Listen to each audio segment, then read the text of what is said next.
Главные события пятницы, 15 декабря, в материалах наших корреспондентов. Это итоги дня. В студии Петр Васильев. Здравствуйте. Вот основные темы выпуска.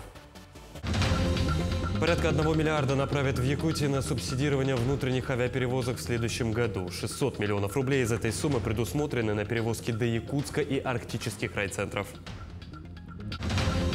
В республике порог заболеваемости ОРВИ превышен почти в 2,5 раза. Муниципалитеты принимают дополнительные меры безопасности для снижения темпов распространения инфекции. Состоялось торжественное закрытие года педагога и наставника в Якутске. На мероприятии наградили 55 лучших работников образования. На проспекте Ленина в столице республики открыли новые теплые остановки. В павильонах можно подзарядить телефон и воспользоваться бесплатным Wi-Fi.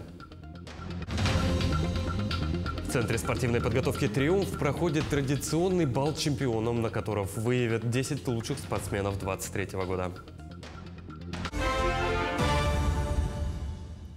В этом году форматы прямой линии и большой пресс-конференции президента России были совмещены. Глава государства ответил на вопросы представителей СМИ и россиян. Мы поинтересовались у якутян, какие ответы они выделили бы больше всего. Выступление президента мы смотрели всей семьей, так как нам не безразлична судьба нашей страны, наших детей, даже нашей семьи. Что понравилось, запомнилось, это, конечно, отрадно, что наш президент, он поддерживает наше образование, развитие детей, молодежи. Сегодня в нашей стране открывается множественное количество образовательных учреждений, учреждений для развития, свободного пространства, локаций для молодежи. Хотелось бы, чтобы и в нашем районе поддержали эту инициативу, открылись свободные пространства для молодежи, подростков. Это очень важно для народа, для всех, я думаю, для президента, чтобы он знал, как народ живет, какие проблемы у него. Вот. И это очень важно, конечно, для народа, что президент о них думает. Мне кажется, президенту важно услышать обратную связь, что считает народ, что считают обычные граждане. То есть, как ведется работа с людьми. И что людям интересно, чего они хотят, что им нужно. То есть я тоже пытался задать вопросы и пытался отправить сообщение, но у меня связи на работе нет. Не получилось этого сделать. То есть мне важно развитие для нынешнего поколения, патриотизма, развитие того, чтобы детям показывали, что такое хорошо, что такое плохо.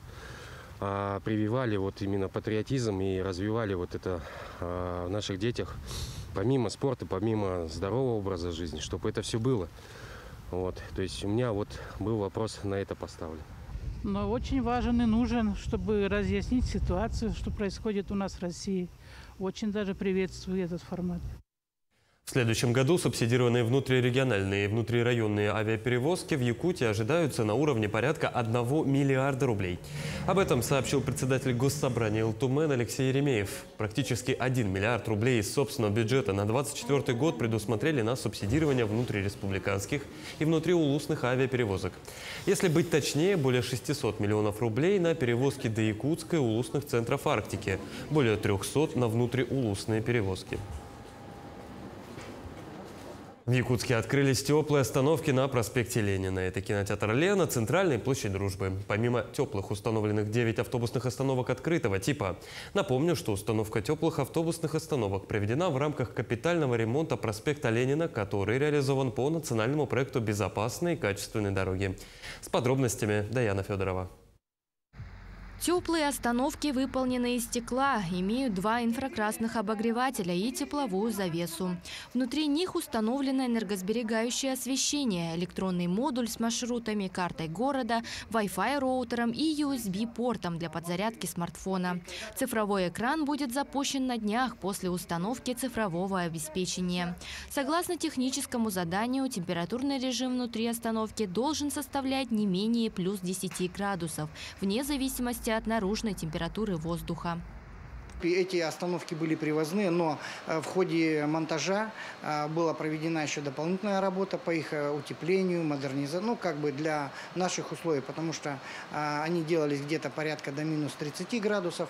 Сейчас они работают до минус 50 градусов, чтобы комфортная температура поддерживалась для людей, которые стоят в остановке, ожидают транспорта. Внутри каждой теплой остановки установлены кнопка вызова полиции и видеокамера. Летом будут работать кондиционеры, поэтому в летнюю жару в них будет прохладно. Генподрядная организация во время работы столкнулась с некоторыми сложностями, в том числе и с подвозом комплектующих. Были нюансы у нас с наружным освещением. Нам пришлось пересмотреть проектные решения. Также мы сталкивались с тем, что работы приходилось делать, которые, мы столкнулись с такими работами, которые вообще не свойственны нам никогда. Мы, значит, и археологией занимались на этом участке. Вот. Тем не менее, все проблемы устранены, и остановки уже введены в эксплуатацию. Жители и гости столицы оценили новые теплые остановки. Конечно, тепло. Даже варежки сняла. Спасибо. Очень даже хорошо для наших условий. А то пока бежишь, уже вся устала. Да, конечно, у нас же постоянно 40 минут же. Конечно. Некоторые автобусы по 20 минут ждем, если пропустил. Очень удобно. Отметим, что торговлю внутри теплых остановок не ведут, так как общая площадь составляет всего 24 квадратных метра, а также температурный режим не позволяет вести подобную деятельность. Общая площадь остановки открытого типа 12 квадратных метров. Даяна Федорова, Иван Сорокаумов, Якутск. В Якутске поменяли схему движения некоторых автобусов. Так, например, маршрут номер 8 временно приостановлен после многочисленных жалоб горожан на систематические нарушения установленных графиков движения.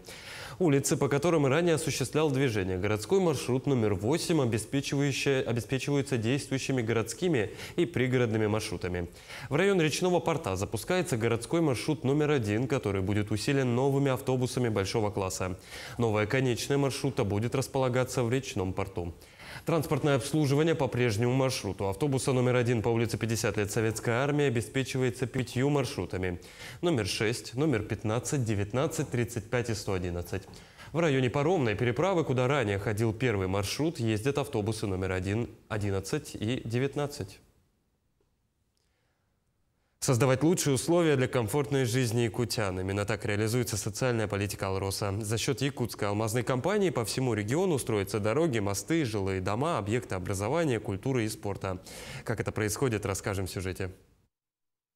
Улучшение качества жизни населения республики – приоритет социальной политики Якутской алмазной компании. Алроса принимает непосредственное участие в строительстве социальных объектов по всей республике. Свою поддержку компания оказывает в виде выплат дивидендов и налогов в региональный бюджет, а также через спонсорские контракты, собственные социальные проекты и добровольные пожертвования в целевой фонд будущих поколений Якутии. Миллиарды рублей, которые приносят якутские алмазы, мы вкладываем в будущее Якутии, в детство и юношество, в здоровье, в сохранение самобытных национальных культур народов, проживающих в республике. В общей сложности мы уже построили и отремонтировали более 30 больниц и реабилитационных центров, школ и детских садов, дворцов культуры и спорта, других объектов, которые радуют и приносят пользу жителям разных сел и городов. В активе Алроса десятки и сотни важных для жителей Якутии проектов. Участие Алроса в жизни Якутии по поддержке инфраструктурных проектов является одним из ключевых драйверов развития республики. Именно поэтому компания вот уже 30 лет сотрудничает с целевым фондом будущих поколений республики. Финансовые вливания Алроса в проекты фонда исчисляются миллиардами рублей.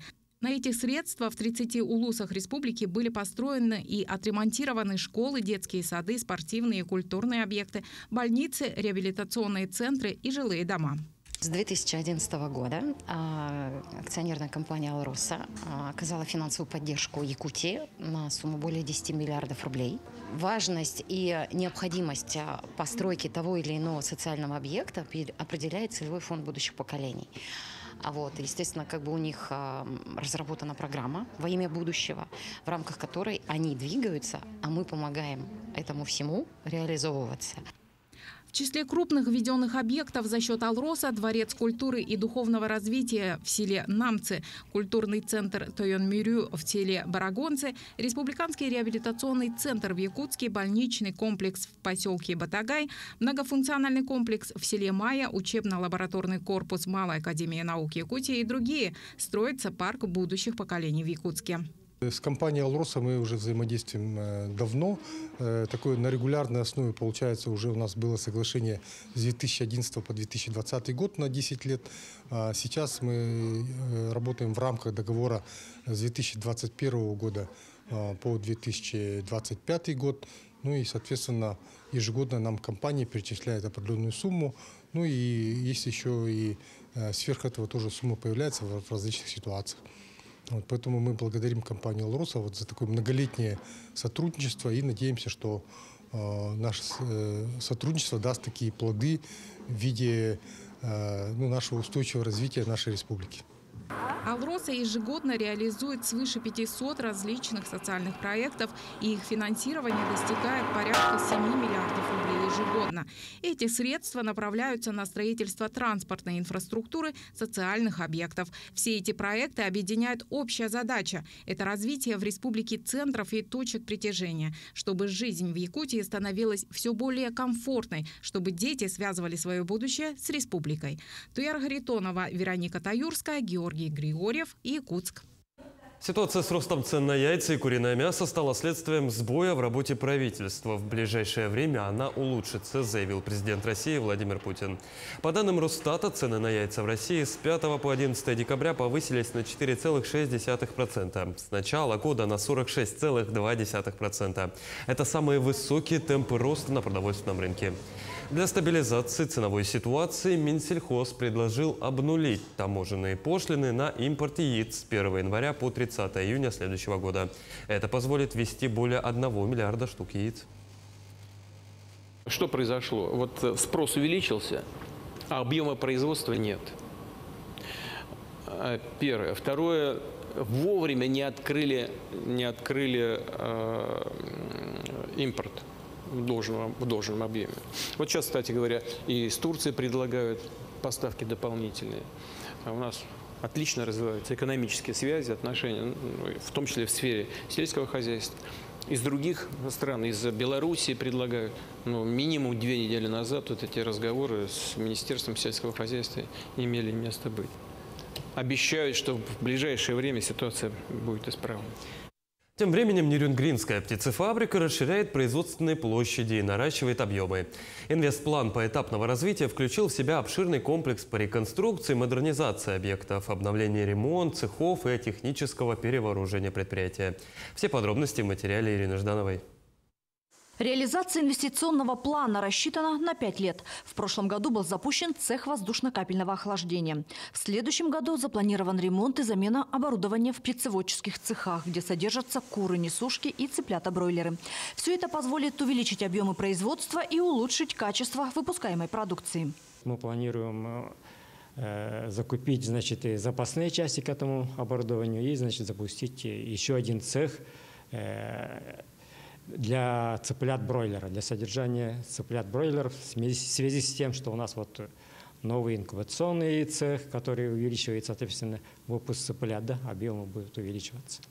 Новый инкубационный цех будет запущен уже в феврале. Новые закладочные камеры рассчитаны на 16 128 яиц каждая. Здесь яйца хранятся 18 суток, после чего на 3 суток перемещаются в выводные камеры. Новые камеры полностью автоматизированные. На приборах устанавливаются все необходимые параметры – температура, влажность, а также период времени, через который лотки с яйцами будут автоматически переворачиваться. Своей продукцией птицефабрика снабжает не только Нерюнгри, но и другие районы республики и близлежащие регионы.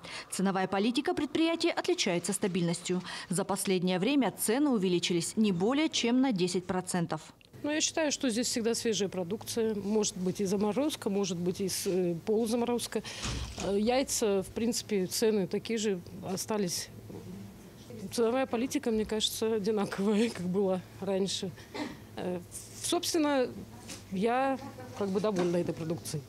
Целевая задача птицефабрики в ближайшие 4 года повысить производство яиц до 38 миллионов штук в год, а мясо бройлеров до 4,5 тысяч тонн. Ирина Жданова, Вадим Барашков, Нерюнгри. Состоялось торжественное закрытие года педагога и наставника в Якутске, в столице республики. За этот год состоялись различные мероприятия. Это и фестивали, семинары, чествование педагогических династий и многое другое. На торжественном закрытии состоялась церемония награждения 55 педагогов и наставников за выдающиеся заслуги. Подробности в следующем материале. В рамках закрытия года педагога и наставника развернулась выставка художественных картин педагогов и детских рисунков. Также учителей поздравили яркими танцевальными и торжественными номерами. Лилиана Антонова – одна из педагогов, которых чествовали на мероприятии. Ее наградили благодарностью президента СВФУ. Лилиана Ивановна в сфере образования работает вот уже 34 года. Этот год у нас знаменателен тем, что городские школы получили очень большую поддержку для своего ремонта. У всех очень проявились такие креативные рекреации. И мы думаем, что вот эти начинания будут стимулировать наших детей на развитие и на творчество. В Якутии строятся и реконструируются школы, детские сады и новые здания в сфере образования. Одним из объектов, где завершился капитальный ремонт, является Хатасская школа на 120 мест. Ремонт и оснащение современным оборудованием проведен по федеральной программе модернизации школьных систем образования. Мы очень рады, что в этот знаменательный год у нас улучшились условия для обучения и воспитания наших обучающихся. Пользуясь случаем, хочу выразить слова благодарности главе Республики Саха-Якутия Арсению Сергеевичу Николаеву, правительству Республики Саха-Якутия, а также руководству городского округа город Якутск. Важнейшая задача на предстоящие годы – наращивать педагогические кадры. По распоряжению Арсения Николаева за этот год учреждены различные меры поддержки молодых учителей, педагогов, учеников, 100-бальников и стипендиатов школ. Было учреждено 3 премии учителям и педагогам якутского языка в национальных школах и в школах со смешанным типом, а также педагогу дополнительного образования. В следующем году этих премий будет уже 5 по 100 тысяч рублей педагогам города Якутска. Также учреждена премия по итогам этого учебного года для учителей естественно-научного цикла за качество работы. В рамках мероприятия состоялась церемония награждения почетных работников и наставников систем образования. Их наградили медалями, почетными званиями и нагрудными знаками. Марферина Алексеева, Даяна Федорова, Семен Семенов, Якутск. В Якутии подпорог заболеваемости ОРВИ превышен в 2,4 раза. Как сообщает Роспотребнадзор, одновременно циркулируют вирусы гриппа и COVID-19. Суммарно от всех положительных находок на вирусы гриппа приходится 77%, на коронавирусы, вызывающие COVID-19, 16%. Также распространяются вирусы парагриппа, метапневмовирусы, ПС-вирусы, аденовирусы, риновирусы и боковирусы. Всего в республике зарегистрировано более 16 тысяч случаев ОРВИ. Подпорог заболеваемости превышен во всех возрастных группах. 15 декабря в смарт-библиотеке прошел фестиваль «Здоровый Якутск», организованный окружной администрацией города и Республиканским центром общественного здоровья и медицинской профилактики. Мероприятие проводилось для школьников, чтобы они с раннего детства учились заботиться о своем организме. Подробности в материале Марины Захаровой. В рамках фестиваля детям провели несколько лекций, где их ознакомились с основами правильного питания, чем опасны вредные привычки и как нужно следить за своим здоровьем в формате игр. Дети постарше защитили проекты на брейн-ринге, проверив свои базовые знания медицины. Также желающим наглядно показали, какие химические реакции протекают в нашем организме. Этот фестиваль у нас посвящен неделе ответственного отношения к здоровью. То есть самое главное для нас – это здоровье наших детей. Этот фестиваль, он призывает к тому, чтобы дети вели здоровый образ жизни, для того, чтобы они ответственно относились к своему здоровью. Надо заниматься спортом, надо, бороться с гиподинамией, правильно питаться, гулять больше на свежем воздухе, закаляться. На фестивале дети могли также попробовать себя в качестве хирургов. Наложение швов, повязок, введение инъекций – все это они проделывали на специальных материалах, имитирующих настоящую кожу, под руководством преподавателей и студентов медицинского колледжа. Им также провели виртуальную экскурсию, ознакомив детей с внутренним строением тела человека. Очень важно знать, например, при остановке сердечной деятельности оказание первой помощи, то есть это базовая сердечно-легочную реанимацию, должны уметь делать все без исключения, независимо от того, какая у них профессия. Те, которые действительно вот старшеклассники, которые должны, да, то есть хотят связать именно свою жизнь именно медицинской профессией, то они целенаправленно, конечно же, ходят, они заказывают именно те мастер-классы, которые хотят именно видеть, ну и то, что будет, конечно же, им помогать в будущей профессии. Ну и для поступления, конечно. Фестиваль «Здоровый Якутск» позволяет детям в доступной форме получить важные медицинские знания, которые им пригодятся в жизни, чтобы быть здоровыми. Также это хорошая возможность для тех, кто думает поступать на врача. За счет таких мастер-классов они смогут понять, подходит им это направление или нет. Марина Захарова, Иван Сорокаумов, Якутск. Первая школа Ленска провела благотворительную ярмарку для своих. Столы ломились от изобилия представленной продукции. Выпечка, соленья, изделия от рукодельниц, связанные вещи и даже елочные игрушки. С подробностями Светлана Балеева. Сегодня в первой школе прошла благотворительная ярмарка для своих. Здесь можно было приобрести выпечку, новогодние игрушки, сделанные своими руками, и эксклюзивные подарки. Как, например, на столе 8 Б-класса был представлен весь перечисленный перечень. У нас в основном сегодня выпечка, домашние изделия, игрушки, всякие. Классный руководитель связал вот такие мандарины, и остальные родители вязали. А еще руководитель 8 Б-класса на ярмарку принесла сделанную своими руками ключницу и праздничный набор салфеток для декора новогоднего стола. Разбирали все, но больше всего, конечно, пользовалась спросом выпечка. Ученики, у которых как раз в это время закончились уроки, набирали полные руки вкусняшек. Многие тут же их ели. Я купил печеньку. Она очень вкусная. Татьяна Богомолова – педагог этой же школы. Ее класс тоже принял участие в благотворительной ярмарке. Вся их продукция была разобрана в один миг. У нас в классе даже ассортимент был очень большой. Спасибо родителям, что откликнулись, отзывчивые и болеют за наше благое дело. Я купила пряники и липовый мед. Все вырученные средства уже сегодня передадут организаторам волонтерского движения «Покров». Они пойдут на нужды наших бойцов, находящихся в зоне проведения специальной военной операции. Впереди Новый год, несмотря на все, это праздник, праздник должен быть для всех. И мы хотим, конечно, чтобы наши бойцы, наши воины, наши защитники тоже почувствовали хоть частичку какого-то праздника, тепла именно от своих близких. Всего за 2 часа ярмарки было собрано 153 тысячи рублей. Организаторы остались довольны. Светлана Балеева, Виталий Андреев, Ленск. В Центре спортивной подготовки «Триумф» проходит традиционный бал чемпионов, на котором выявят 10 лучших спортсменов Якутии по итогам уходящего года. Комиссия Министерства по физической культуре и спорта Якутии выбраны лучшие спортсмены по олимпийским и неолимпийским видам спорта. Также составлен топ-10 лучших атлетов по адаптивным видам спорта. Установлены имена обладателей специальных номинаций. В этом году лучшими станут в номинациях «Лучший тренер», «Заслужение спорту», «Лучший организатор ГТО», «Лучший общественный спортивный организатор», «Лучший муниципальный район», «Судья», «Спортивный обозреватель» и «Меценат года». Нынче у нас очень удачный год, можно сказать. Наконец-то мы вышли на международный уровень соревнований, поэтому вы все, наверное, знаете, что Сардана заняла 3-е место на Азиатских играх, и еще на чемпионате Азии тоже 3-е место заняла. И поэтому мы очень тоже рады, что у нас наша работа оправдалась. Площадь Орджоникидзе по устоявшейся новогодней традиции украсили ледяные скульптуры якутских мастеров, посвященных предстоящим играм «Дети Азии». Авторами композиции выступили резчики как из Якутии, так и из Монголии, Тывы и Хабаровского края. Наша съемочная группа встретилась с одним из победителей блиц-турнира конкурса «Бриллианты Якутии», который рассказал свою историю. Николай Колодезников не обучался мастерству резьбы по льду, однако умело работает с костью, делая из нее различные фигурки и украшения. Он отмечает, что во многом эти два искусства по технике похожи, поэтому в создании ледяных скульптур он особых трудностей не испытывает. С 2015 года Николай вместе со своим коллегой Романом Шадриным не пропускает ни одного конкурса ледовых скульптур. Когда ты режешь и что-то у тебя получается, это получается так красиво. И мы решили сделать вот девочку, танцующую спортивную гимнастику. И подумали, что это самая подходящая тема. Форма более получается тонкой, изящной.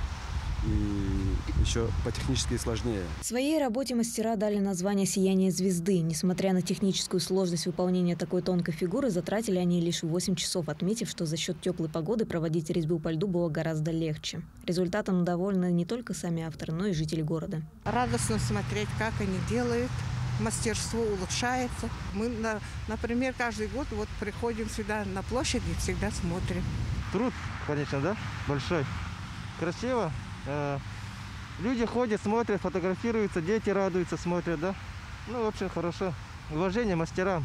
В такой мороз такие фигурки создают. Мало лишь создать эскиз и сделать по нему скульптуру. Николай отметил, что важной составляющей ледяной композиции является подсветка, которая придает ей сказочное сияние и позволяет лучше рассмотреть мелкие детали, что сделать при свете дня невозможно. Марина Захарова, Павел Пахомов, Якутск. Таким увидели этот день наши корреспонденты. Ну а я с вами прощаюсь. Всего доброго и до новых встреч.